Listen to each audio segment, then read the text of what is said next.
Сайты бесплатных объявлений пользуются большой популярностью у жителей региона. Этим не перестают пользоваться мошенники. Они опустошают кошельки как доверчивых покупателей, так и продавцов. Как не стать жертвой аферистов и уберечь свои кровные от киберпреступников, в рубрике «Полиция сообщает» расскажет представитель МВД Вера Железцова. Если человек ищет товар за приемлемую цену, к примеру, автомобиль или даже домашнего питомца, то в первую очередь он зайдет на один из сайтов бесплатных объявлений. То же самое он сделает при желании продать что-либо. Несколько кликов, и вы счастливый обладатель интересующей вас вещи. Но это только в том случае, если вы не попали в заманчивые сети мошенников. 22-летняя жительница столицы Коми нашла объявление о продаже щенков породы корги и связалась с продавцом. Переписка продолжалась в социальной сети ВКонтакте. Стороны обсудили условия сделки, доставку и другие детали. Сыктывкарка перечислила предоплату – 17 760 рублей. Но своего будущего любимца не дождалась. Обратилась в полицию.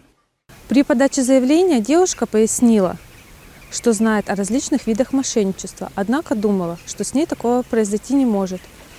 Получилось, что может, поэтому, прежде чем оплачивать товар, убедитесь в надежности продавца.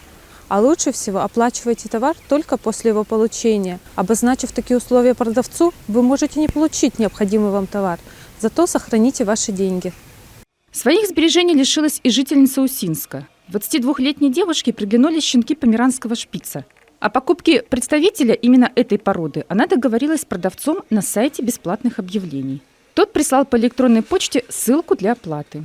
Не раздумывая, девушка перешла по ней и ввела данные банковской карты, включая защитный код. Тут же с ее счета исчезли 17 500 рублей. Никогда ни при каких условиях не переходите по ссылке, присланных вам через интернет незнакомцами, через социальные сети и мессенджеры. Перейдя по ссылке, вы занесете на свое устройство вирус, который спишет с ваших счетов денежные средства. Кроме этого, нельзя заполнять различные формы, анкеты, Google документы, где просят указать данные вашего электронного кошелька. Запомните, если вы разместили свои данные, то вы лишились своих денег. А жительнице Микуни удалось вернуть свои сбережения благодаря сотрудникам полиции. Женщина выставила в интернете объявление о продаже частного дома. Тут же ей позвонил неизвестный покупатель. Во время разговора злоумышленник выманил у жертвы конфиденциальную информацию о ее счетах, а затем похитил оттуда 1,5 миллиона рублей. Сотрудники Республиканского управления уголовного розыска установили его местонахождение и задержали афериста в Челябинске.